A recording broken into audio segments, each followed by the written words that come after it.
अस्सलामुअलैकुम। बोल न्यूज में मैं हूं जवाद कमाल और मैं हूं सहर फातिमा। हेडलाइंस आप जान चुके हैं। बुलेटिन का बाकायदा आगाज करेंगे। खबर शामिल करेंगे खेल के मैदान से, जहां तीसरे वनडे में जनूबी अफ्रीका पाकिस्तान के दिए 309 रन के टारगेट का ताक़ुब कर रहा है। और अब से कुछ देर पहले तक प्रोटीज ने 2 विकेटों पर 51 रन बना लिए हैं। पाकिस्तान ने अपनी बारी पर 9 विकेटों पर 308 रन बनाए। टोटल में साइम अयूब 101 रन के साथ नुमाया रहे। कप्तान मोहम्मद रिजवान 53, बाबर आजम ने 52 रन का हिस्सा दिया। अब्दुल्ला शफीक वनडे सीरीज के तमाम मैचेस में 0 पर आउट होने वाले पहले ओपनर बन गए। कामरान गुलाम भी रन्स का खाता नहीं खोल सके। सलमान आगा ने 48 रन का हिस्सा दिया। जवाब में जनूबी अफ्रीका की बैटिंग जारी है। 55 रन पर 2 खिलाड़ी जनूबी अफ्रीका के आउट हो चुके हैं। एक खिलाड़ी को नसीम शाह ने आउट किया और एक विकेट शाहीन शाह अफरीदी लेने में कामयाब रहे। खबर शामिल करते हैं सियासी मंजरनामे से, जहां हुकूमत और पाकिस्तान तहरीक इंसाफ के दरमियान मुज़ाकरात में बड़ी पेशरफ्त हुई है। इख्तलाफात की सियासत दम तोड़ने लगी। मुफाहमत की कोशिशें रंग लाने लगी। हुकूमत ने मुज़ाकराती कमेटी तश्कील दे दी। कमेटी फरीक़ैन में बातचीत के हवाले से तमाम पहलुओं का जायजा लेगी। स्पीकर कौमी असम्बली अयाज सादिक की कोशिशें रंग ले आई। हुकूमत और तहरीक इंसाफ में बर्फ पिघलने लगी। सियासी इख्तलाफात भुलाकर मुफाहमत की पॉलिसी अपनाने पर गौर। अयाज सादिक की इस्तदा पर हुकूमत ने PTI से मुज़ाकरात के लिए कमेटी कायम कर दी। कमेटी में नायब वज़ीर आज़म इसहाक डार, राना सनाउल्लाह, सेनेटर इरफान सिद्दीकी शामिल हैं। हुकूमती इत्तेहाद की जानिब से राजा परवेज अशरफ, नवीद कमर, खालिद मकबूल, अलीम खान और चौधरी सालिक भी सालसी का किरदार अदा करेंगे। वज़ीर आज़म शहबाज शरीफ ने भी PTI की पेशकश का खैर मकदम किया। कहा कि मुज़ाकरात में मुल्क की सलामती और कौमी मफाद को मुकद्दम रखा जाएगा। पाकिस्तान है तो हम सब हैं। स्पीकर कौमी असम्बली की काविश को सराहता हूँ। 9 मई के मामले में फौरी फैसलों की ज़रूरत थी। हसास तनसीबात पर हमले किए गए। वो तमाम लोग तरबियत याफ्ता थे। वज़ीर दिफा ख्वाजा आसिफ की न्यूज़ कॉन्फ्रेंस कहा कि 9 मई वाक़यात पर 25 मुल्ज़िमान को शवाहिद की बुनियाद पर सज़ा हुई। बानी PTI की हुकूमत अदम एतमाद के जरिए ख़त्म की गई, जबकि नवाज शरीफ की हुकूमत साजिश के जरिए ख़त्म की गई। सियासी मामलात को इंतहा तक लेकर जाना कौम के लिए लम्हा फ़िक्रिया है। बानी PTI के दौरे हुकूमत में करप्शन उरूज पर पहुंची। यू टर्न लेने वाला कभी कौमी लीडर नहीं हो सकता। ये एक ऐसा मसला था कौमी नोयत का कि जिसमें फौरी तौर पे फैसलों की ज़रूरत थी। जब कौमी नोयत के इतने संगीन वसास पे हमला किया जाए और वो जो चार्ज क्राउड था वो बाकायदा ट्रेंड था, बाकायदा उनको हदायत दी गई हुई थी। जो 25 लोगों को जिनको सज़ाएँ आई हैं, उनके चेहरे, उनकी आवाज़ें सारी जो है रिकॉर्ड पे हैं। उसी एविडेंस के ऊपर जो है सज़ा जो है सुनाई गई है। ये सारी कौम के लिए लम्हा फ़िक्रिया है कि आप सियासी जो मामलात हैं आप उनको उस इंतहा तक ले जाएं कि उसमें कौमी दफा का मामला जो है आप उसको चैलेंज करते हैं। जो जब इनके खिलाफ वोट ऑफ नो कॉन्फिडेंस हुआ, किस तरह इनको इक़्तिदार में लाया गया, मियां नवाज शरीफ को किस तरह एक प्लान तरीके से जो है इक़्तिदार से महरूम किया गया। 4 साल की इनकी हुक्मरानी रही, हज़ारों अरबों रुपए के गबन हुए, करप्शन हुई। ये महीनों और सालों में जिस बंदे के, बल्कि दिनों में, लम्हों में जिसका स्टैंड बदल जाए, वो क्या कौमी लीडर हो सकता है? और शहदा की कुर्बानियाँ कभी फरामोश नहीं की जाएंगी। शहदा पाकिस्तान का फ़ख्र हैं। Army chief general Syed Asim Munir कहते हैं, मुल्क भर में पायदार इस्तेहकाम यकीनी बनाएंगे। हर किस्म की दहशतगर्दी और इंतहा पसंदी का खात्मा यकीनी बनाया जाएगा। आर्मी चीफ का जनूबी वज़ीरिस्तान के इलाके वाना का दौरा। आर्मी चीफ को मौजूदा सिक्योरिटी सूरत हाल और इंसदाद दहशतगर्दी की कार्रवाइयों पर ब्रीफिंग दी गई। Army chief general Asim Munir का जनूबी वज़ीरिस्तान के इलाके वाना का दौरा। ISPR के मुताबिक आर्मी चीफ को मौजूदा सिक्योरिटी सूरत हाल पर ब्रीफिंग दी गई। आर्मी चीफ को इंसदाद दहशतगर्दी की कार्रवाइयों पर भी जामे ब्रीफिंग दी गई। इस मौके पर आर्मी चीफ का कहना था कि शहदा पाकिस्तान का फख्र है। शहदा की कुर्बानियाँ कभी फरामोश नहीं की जाएंगी। कौम की हिमायत से दहशतगर्दी के खात्मे के लिए पुरअज़्म है। मुल्क भर में पायदार इस्तेहकाम यकीनी बनाएंगे। इंशाअल्लाह हर किस्म की दहशतगर्दी और इंतहा पसंदी का खात्मा यकीनी बनाया जाएगा। कानून नाफिज करने वाले इदारों के ताउन से दहशतगर्दी का खात्मा करेंगे। आर्मी चीफ ने दहशतगर्दी के खिलाफ अफसरों और जवानों के अज़म को भी सराहा। जिला जनूबी वज़ीरिस्तान के इलाके मकीन में फितना अल ख़वारिज के साथ फायरिंग के तबादले में शहीद एहलकारों की नमाज जनाजा अदा कर दी गई है। नमाज जनाजा में सीनियर अफसरान, जवानों और अमायदीन इलाका ने बड़ी तादाद में शिरकत की। पाक फौज के चाकू चौबंद दस्तों ने शोहदा को सलामी पेश की। कभी परचम में लिपटे तो कभी गाजी बने। जुनूबी वज़ीरिस्तान में शहादत के मरतबे पर फाइज जवानों की नमाज जनाजा अदा। सीनियर अस्करी क़यादत, जवानों, अमायदीन और अहले खाना ने शिरकत की। बन्नू कैंट में अदा की गई नमाज जनाजा में कोर कमांडर पेशावर, पाक फौज के सीनियर अफसरान, जवानों और इलाका अमायदीन ने बड़ी तादाद में शिरकत की। इस मौके पर शहीद जमरूद के रिहायशी civil camera technician Waqas Ahmed की नमाज जनाजा भी अदा की गई। शहीद लांस नाइक शेर मोहम्मद की नमाज जनाजा मालेखंड में अदा की गई, जिसमें फौजी, जिले अफसरान और अमायदीन की बड़ी तादाद शरीक हुई। जिला लकी मरवत के गांव जाबू खेल के रिहायशी शहीद सिपाही कलीमुल्ला मरवत की नमाज जनाजा उनके आबाई गांव में अदा की गई। पाक फौज के चाको चौबंद दस्ते ने शहीद की कब्र पर सलामी दी। गुज़श्ता रोज मकीन में चेक पोस्ट पर ख्वारिज का हमला नाकाम बनाते हुए 16 जवानों ने जाम शहादत नोश किया था। और अब खबर शामिल करेंगे बलूचिस्तान से, जहां रवां साल अगवा के वाक़यात में इजाफा रिकॉर्ड किया गया है। रवां साल दिसंबर के वस्त तक अगवा के 286 केसेस रिपोर्ट हुए। गुज़श्ता साल अगवा के 268 केसेस रिपोर्ट हुए थे। ज़राए के मुताबिक अगवा के सबसे ज्यादा वाक़यात पुलिस के ज़ेर इंतजाम इलाकों में पेश आए। मजीद तफसीलात जानेंगे दानिश मुराद से। दानिश, आगाह कीजिएगा। जो अगवा के केसेस हैं, बिलखसूस जो बच्चों के अगवा के, उनकी तादाद में जो है वो काफ़ी इजाफा हुआ है गुज़श्ता साल की निस्बत।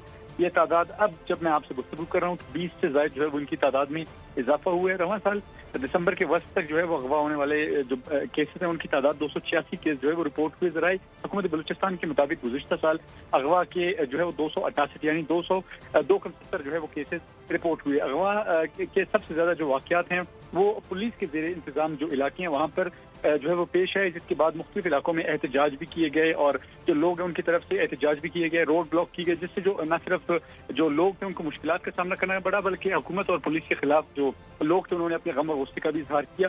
अब तक जो अगवा के जो है वो बाद जो सबसे ज्यादा एहतजाज हुए वो कमसुन तालिब इल्म है क्वेटा का मुसफिर काकड़, उसके अगवा के खिलाफ अब तक सबसे ज्यादा एहतजाज हुआ और 2 माह गुजरने के बावजूद क्वेटा शहर से अगवा होने वाला जो मुसफिर काकड़ था वो अब तक जो है वो बाजियाब नहीं हो सका। तो ओवरऑल सिचुएशन बलूचिस्तान में इस वक्त ये है कि अगवा के जो केसेस है रवां साल उनकी तादाद में गुज़श्ता साल की निस्बत काफी हद तक जो है वो इजाफा हुआ है। जी ठीक है दानिश मुराद, आपका बहुत शुक्रिया। आम इंतखाबात, सियासी जमातों का वोट और नशिस्तों में कितना हिस्सा है? फाफिन ने रिपोर्ट जारी कर दी। रिपोर्ट के मुताबिक पाकिस्तान पीपल्स पार्टी पार्लियामेंटेरियन की सिंध पर गिरफ्त कायम रही। पंजाब में नून लीग और PTI को बरतरी थी। गुज़श्ता इलेक्शन में किसको कितने वोट मिले और कितनी नशिस्तें मिली, फाफिन रिपोर्ट ने सब बता दिया। फाफिन रिपोर्ट के मुताबिक PP को सिंध में और नून लीग को पंजाब में बरतरी रही। बलूचिस्तान में कौमी सतह की जमातों ने अपने वोट के हिस्से में इजाफा किया। PP और नून लीग ने अपने वोट के शेयर से ज्यादा सीटें जीती। PP ने सिंध की कौमी असम्बली से 72 सीटें हासिल की। सूबे में वोटों का 46% हिस्सा रहा। सिंध असम्बली से PP 65 नशिस्तें हासिल कर सकी। पंजाब में नून लीग ने कौमी असम्बली की 48% नशिस्तें हासिल की। वोट का हिस्सा 34% रहा। नून लीग ने पंजाब असम्बली से 47 सीटें जीती। बलूचिस्तान में मुस्लिम लीग नून ने कौमी असम्बली की 25% नशिस्तें, PP ने बलूचिस्तान की कौमी असम्बली की 13, सूबाई असम्बली में 20 नशिस्तें ली। TLP को कौमी असम्बली की नशिस्तों पर 5% वोट पड़े लेकिन कोई सीट न मिली। पंजाब असम्बली से 1 सीट TLP के नाम रही। GUI ने कौमी असम्बली की 6 नशिस्तें हासिल की और 4% वोट हासिल किए, जबकि सूबाई असम्बली की 16 नशिस्तें हासिल की। कराची में गुज़िश्ता 24 रोज से पानी की बंदिश, पानी के साथ साथ बिजली और गैस न मिलने पर शहरियों का जीना मुश्किल हो गया। शहरी किस हाल में जिंदगी गुजार रहे हैं, जानते हैं हमारे नुमाइंदे साद शरीफ से। साद, अपडेट कीजिए। जी, मैं इस वक्त कराची के इलाके जमशेद रोड के पास मौजूद हूँ, जहाँ पर शहरियों के जो बुनियादी मसाइल हैं उनके ऊपर हम बात करने के लिए यहाँ पर पहुँचे तो हमें ये तमाम चीज़ें यहाँ पर पता लगी। ख़ास तौर पे जो सबसे बड़ा मसला है शहर कराची में इस वक्त पानी का, जो पिछले 23 से 24 दिन में जो शहरियों को पानी फराहम नहीं किया जा रहा। उसके साथ ही साथ बिजली की बात करें तो बिजली यहाँ पर नहीं है, गैस की बात करें तो गैस यहाँ पर नहीं है। फ़लस्तीन वालों ने, इसराइल वाले बमबारी कर रहे हैं ना फ़लस्तीन पर, ठीक है, तो ऐसे हमारे उस्मानिया पर भी बमबारी कर दें ताकि हम जो रोज रोज मर रहे हैं ना एक दफा ही मर जाएं। भाई ऐसा ना करें। रोटी कपड़ा मकान सब कुछ तो छीन लिया, ना गैस है, ना बिजली है, ना पानी है। जिंदा रहने के लिए ये तीनों चीजें जरूरी हैं, वो चीजें हमको प्रोवाइड की जाए। जी, अब मैं आ गया हूँ जैकब लाइन के इलाके में। शहरियों का जीना किस तरीके से मुहाल हो गया है।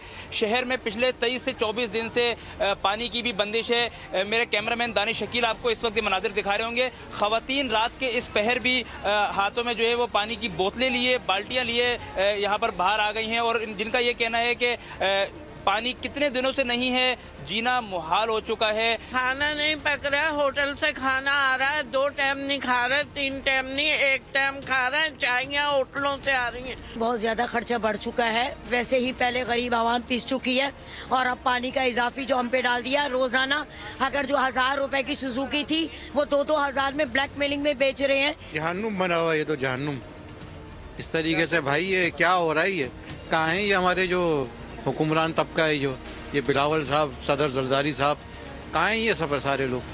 आज इनको नजर नहीं आ रहा कि 1 महीने से ऊपर हो गया पानी बंद किया हुआ है और जानबूझ के बंद किया हुआ है। रात के इस पहर खवातीन जो है वो पानी के लिए बाहर निकली हैं। छोटे बच्चे यहाँ पर जो है वो पानी के गैलन उठाते हुए दिख रहे हैं। शहरी पानी के साथ साथ बिजली और गैस के लिए भी बेहद परेशान नजर आ रहे हैं, जिनका ये कहना है कि सर्दियों में बिल्कुल जो है वो मुकम्मल तौर पर गैस की बंदिश है। साथ ही साथ गैस की लोड शेडिंग की वजह से सिर्फ और सिर्फ खाने के लिए होटल्स का रुख करना पड़ रहा है और पानी पिछले 24 दिन से शहर के अंदर मौजूद नहीं है, जिसकी वजह से शहरियों का जो है जीना मुहाल हो गया है। और अब आपको बताएं कि सर्दी के मौसम में कहीं मछली तो कहीं रोगनी बादाम और गरम गरम चाय का दौर चल रहा है। क्या अहवाल है सर्द मौसम का, जानते हैं इस रिपोर्ट में।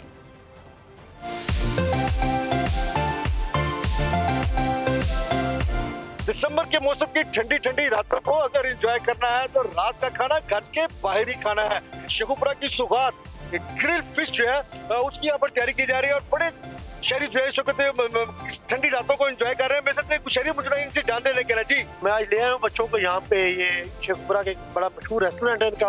इनकी मच्छी जो फिश है ग्रिल भी बहुत जबरदस्त है। अब आपको लिए चलते हैं सरगोदा में। जी सुलेमान, आप बताइएगा कि सरगोदे के शहरी जो है वो इस दिसंबर की ठंडी ठंडी रातों को कैसे एंजॉय कर रहे हैं। गरम गरम चाम का अपना ही मजा है। मैं सरगोदा से आपको बताऊंगा सरगोदा की मशहूर सौगात चांप के बारे में। ये रेड मीट से तैयार की जाती है जिसमें बिल्कुल चर्बी नहीं होती। और ये किस तरह तैयार होती है, इस वक्त हम यहाँ मौजूद हैं और हमारे साथ कारीगर मौजूद है। ये थोड़ा बताइएगा ये चांप कैसे तैयार करते हैं। ये सर बिल्कुल रेड तरह भी नहीं होता, प्रोटीन के लिहाज से भी बच्चों के लिए बहुत फायदेमंद है ये। और अब तो मेरा भी दिल ललचा रहा है कि मैं भी ये चांप इस वक्त यहाँ पर खाऊं।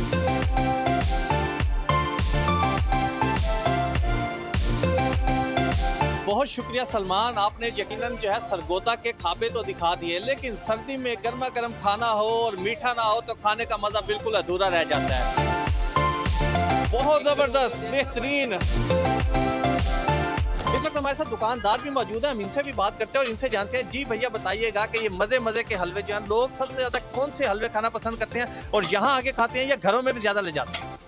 सर गाजर हलवा हमारा एक तो स्पेशल आइटम है, सर्दियों की सौगात है, इसे लोग बड़ा लाइक करते हैं और अपने रिलेटिव्स को भी जो है ना आउट ऑफ कंट्री और अदर सिटी में भी इसको जो है ना थ्रू TCS हमारे थ्रू डिलीवर करवाते हैं। इसके साथ साथ मेरे साथी रिपोर्टर जो है चौधरी मुर्तजा आपको बताएंगे कि बहावलपुर की मशहूर सौगात क्या है और शहरी उसको किस तरह एंजॉय कर रहे हैं।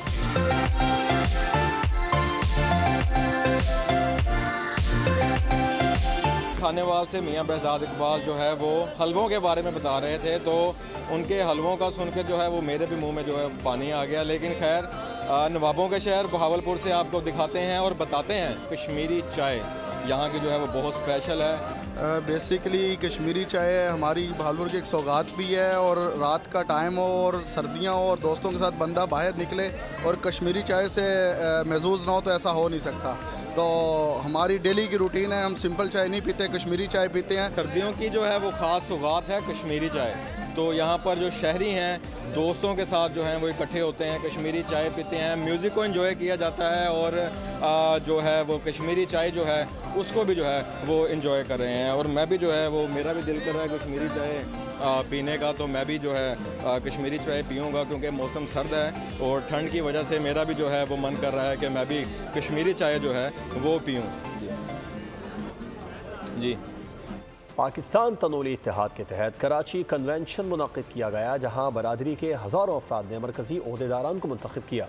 इस हवाले से पेश है गाजी झंडेर की रिपोर्ट। कराची में पाकिस्तान तनोली इत्तेहाद का मरकजी कन्वेंशन मुनक़िद हुआ, जिसमें मुल्क भर से तनोली बरादरी के मुअज़्ज़िज़ीन ने शिरकत की। एडवोकेट परवेज़ खान तनोली ने इत्तेहाद की नई बॉडी के सरपरस्त आला के तौर पर ओहदेदारान के नामों की कन्वेंशन से मंजूरी कर ली। नवाबजादा सईद खान तनोली, चेयरमैन सेठ रियाज खान तनोली, सदर Saleem Khan Tanoli, senior vice chairman Nasir Khan Tanoli और MPA हाजी अबरार, मरकजी जनरल सेक्रेटरी जहांज़ेब खान तनोली। पाकिस्तान तनोली इत्तेहाद के प्लेटफार्म से आपके सामने एक कन्वेंशन का इनकाद हो रहा है कि जिसमें मेरी कौम ने अच्छा रिस्पॉन्स दिया है, और सिर्फ कौम को मुतहद करना ही नहीं है, हमारा बुनियादी मकसद जो है कौम की फलाह बहबूद करना है। इन लोगों ने हमारी जो तंजीमी ओहदेदार हैं हमारी कौम के, उन्होंने मेहनत की और एक दूसरे के साथ इंट्रोडक्टरी मीटिंग है हमारी, जिसको कन्वेंशन का नाम दिया। तनोली कौम का एक कन्वेंशन है, एक कौम की यकजहती के लिए, कौम के फलाह बहबूद के लिए हमें इकट्ठा होना था। आज अच्छे हुक्म हुए हैं। नौमुंतखब मरकजी काबीना के अरकान को नवाबजादा सलाहुद्दीन खान सईद ने पगड़ियाँ पहनाई। पाकिस्तान तनोली इत्तेहाद के कराची कन्वेंशन में मुल्क भर से तनोली बरादरी से ताल्लुक़ रखने वाले अफराद की बहुत बड़ी तादाद ने शिरकत की है। कैमरामैन अमजद शाह के साथ Ghazi Jhander, Bol News, Karachi. Dawood global foundation ने मसीही कम्युनिटी और मुस्तहिक अफराद की नए साल की खुशियाँ दोबारा कर दी। मसीही कम्युनिटी और ज़कात के मुस्तहिक अफराद में राशन तकसीम किया गया। मरियम हसन की रिपोर्ट। मसीही कम्युनिटी हो या मुस्लिम बरादरी, साले 9 पर दाऊद ग्लोबल फाउंडेशन और लेडीज फंड के सामने सब यकसा है। मुस्तहिक अफराद को राशन और माजूरों में व्हील चेयर्स का तोहफा दिया। लेडीज फंड के दफ्तर में मसीही कम्युनिटी ने क्रिसमस का केक काटा और खूब हल्ला गुल्ला किया। लेडीज फंड की सरबराह तारा अजरा दाऊद ने कहा कि लेडीज फंड की जानिब से मसीही कम्युनिटी को क्रिसमस का छोटा सा तोहफा दिया है। आज का हमारा ज़कात rations drive and we are so deeply honored. Thank you both for being here. And ये गरीब लोग, we are blessed and honored to give out food rations to. German deputy head of mission Andreas Wagner बोले, पाकिस्तान में अक़लियतों के लिए की गई कोशिश को सराहते हैं। I am very happy that Ladies Fund, with which we have a long cooperation, is taking care of this. Minorities need to be taken care of. हमारी कम्युनिटी के उन ज़रूरतमंद बहनों और भाइयों को भी याद किया है ताकि उनके साथ क्रिसमस की खुशियाँ बांट सकें। दाऊद ग्लोबल फाउंडेशन का इनिशिएटिव है कि हमारी जो मसीह बरादरी के हमारे भाई बहन हैं उनके लिए उनको इन्होंने एक भूख मिटाओ की कैंपेन स्टार्ट की है। इंसानियत की खिदमत करते हैं, तो ऐसे लोगों के को तो बढ़ चढ़ कर फंड्स देने चाहिए ताकि ये इंसानियत की खिदमत कर सकें। हाजरीन का कहना था कि दाऊद ग्लोबल फाउंडेशन और लेडीज फंड बिला तफरीक मजहब मुआशरे में मुस्तहिक अफराद की बेहतरी और गुर्बत के खात्मे समेत इनको खुद मुख्तार करने के लिए कोशा है। और इसके साथ ही बोल न्यूज़ से फिलहाल इतना ही। मजीद किसी भी खबर की डिटेल के लिए विजिट कीजिए हमारी वेबसाइट bolnews.com और देखते रहिए बोल न्यूज़। सब्सक्राइब करें और बेल दबाएं ताकि कोई खबर रह न जाए।